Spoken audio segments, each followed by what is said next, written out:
Hello and welcome to Straight Talk. I'm Ayşe Süberkaş. In his first official visit to Iraq since taking office, Turkish Foreign Minister Hakan Fidan has called on Baghdad to move the needle on a number of long-standing issues.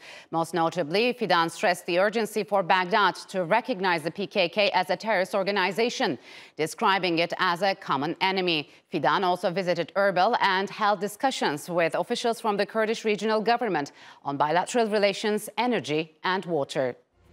During the meetings, Ankara and Baghdad managed to agree on establishing a permanent joint committee to resolve their water dispute.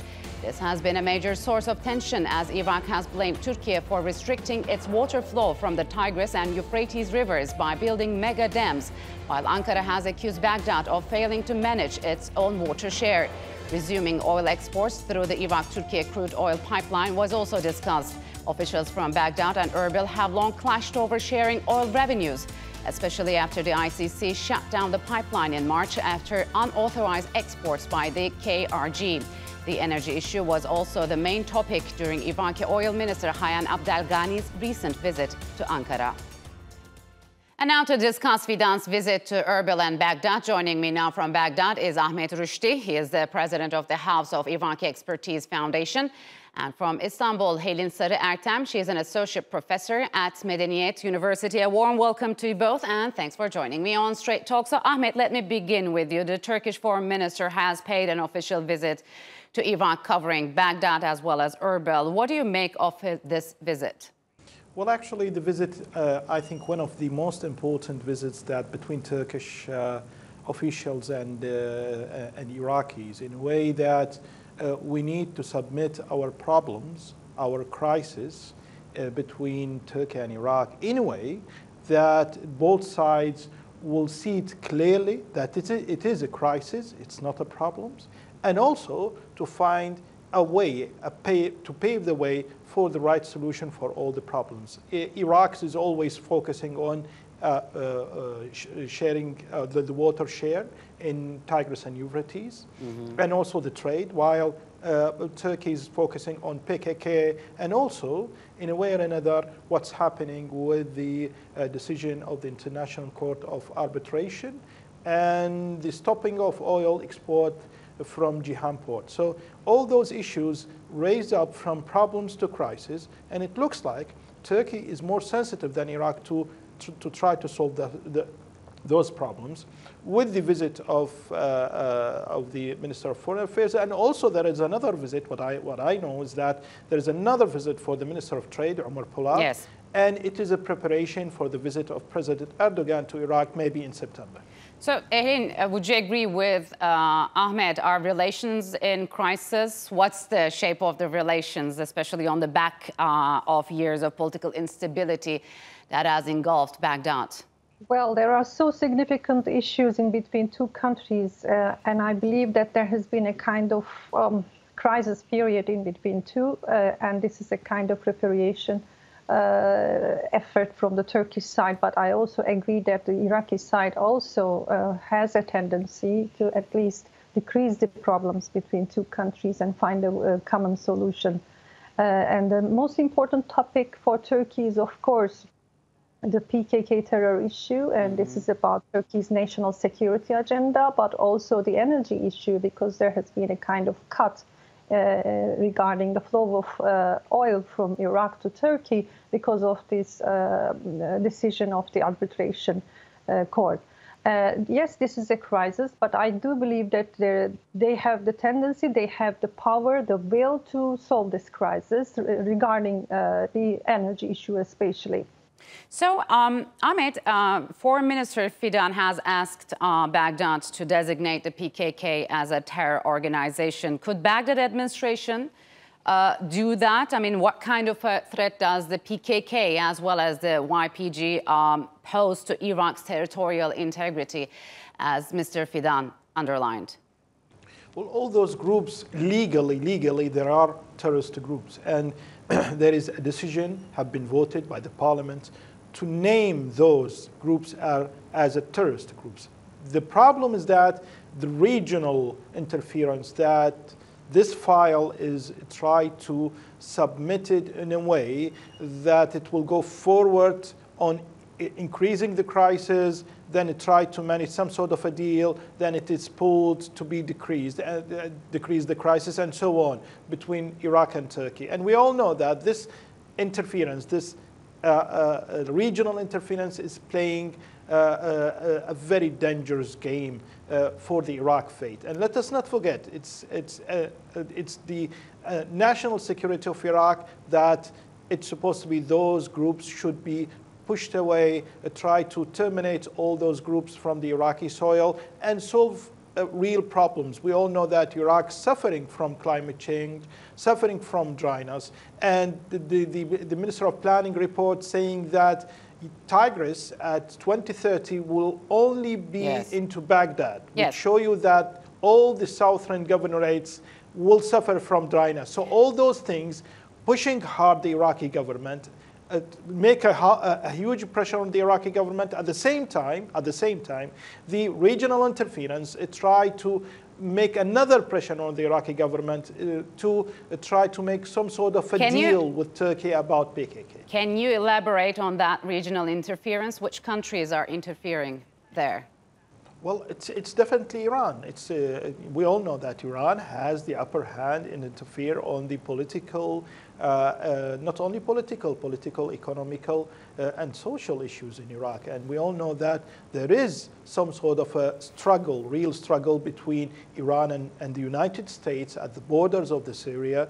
And it looks like they are blaming Turkey for that way. And all those things, I think it should be managed, it should be said by the Minister of Foreign Affairs in this voyage, in this trip to Baghdad. And I think the Turkish side saying clearly is that all those issues is not our problem. The main problem is PKK. We are not interfering on the national issues of Iraq or even some sort of a regional interest. But at the end, PKK is our main target. To solve this problem with the Iraqi authorities, not other authorities. So, Hayan, what do you think? What's the position of the Kurdish regional government's position towards designating the PKK as a terror organization? Well, I've been covering, studying this region, especially the previous rapprochement between Turkey and northern Iraq for a long time. I mean, I have the ability at least to check out what was going on in between two countries. So there are ups and downs in between two sides, between Ankara and Erbil. But thankfully, we could observe that both sides all the time, almost all the time, kept the will, preserved their will to continue their diplomatic relations. They have problems. They had problems in the past, but these problems are, it is possible to solve these problems. So once again, after a kind of, let's say, cold times, not very cold, but at least a kind of warm times between two sides, we are returning back again to hopefully the brightest days that we observed around 2010, 2011, up until the Arab Spring especially. We had really good times. It was a very strong will, a very strong decision from the Turkish side, starting with the beginning of the AK Party era in Turkey. There was the strong will to have a kind of rapprochement between northern Iraq and Turkey, and they managed that. They did that, and we had this brightest days between two countries, two sides, let's say. So we are somehow returning back to that. So, Ahmed, the two foreign ministers also talked about the resumption of oil exports from northern Iraq. What's the latest on this? And how is the suspension of oil flow impacting the northern region's economy?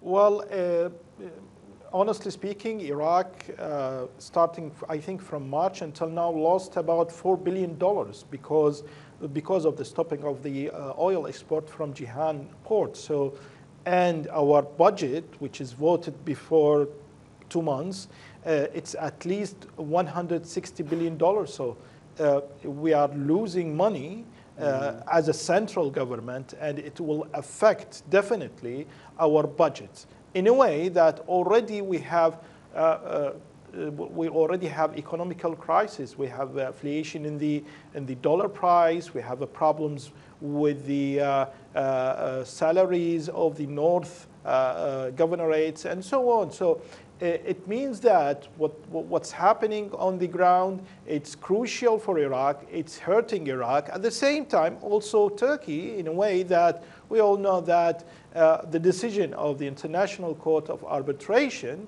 eventually giving the right to Iraq to get money from Turkey, to get compensation, financial compensation from Turkey. Yes. In a way or another, I think what Mr. Fidan is doing is try to solve the problem, try to at least pave the way to make some sort of MOU at least until the arrival of President Erdogan maybe in September, and try to sign all those deals on the ground with the Iraqi government and make some sort of a decision from the parliament, from the political blocs to try to solve all the problems, or at least reaching an understanding about those issues. Especially Iraq is actually suffering from the oil revenue, losing oil revenue. And at the same time, we have problems with the water, with the dryness, and we need Turkey to try to increase the Iraq's share of water from Tigris and Euphrates. Yes, okay. So, Helen, just one last question very briefly, please. How deep do rifts between Erbil and Baghdad run when it comes to the fair share of oil revenues? And what do you make the Turkish position here? Could it play a facilitating role, or is it already part of this? Well, it's a bit complicated, actually. There are other actors as well, including the United States, who is going to decide and who decided in the past regarding the rapprochement between Turkey and northern Iraq. When this rapprochement became too huge, unfortunately, the United States itself somehow tried to block this kind of direct oil flow from Erbil, from northern Iraq region to Turkey.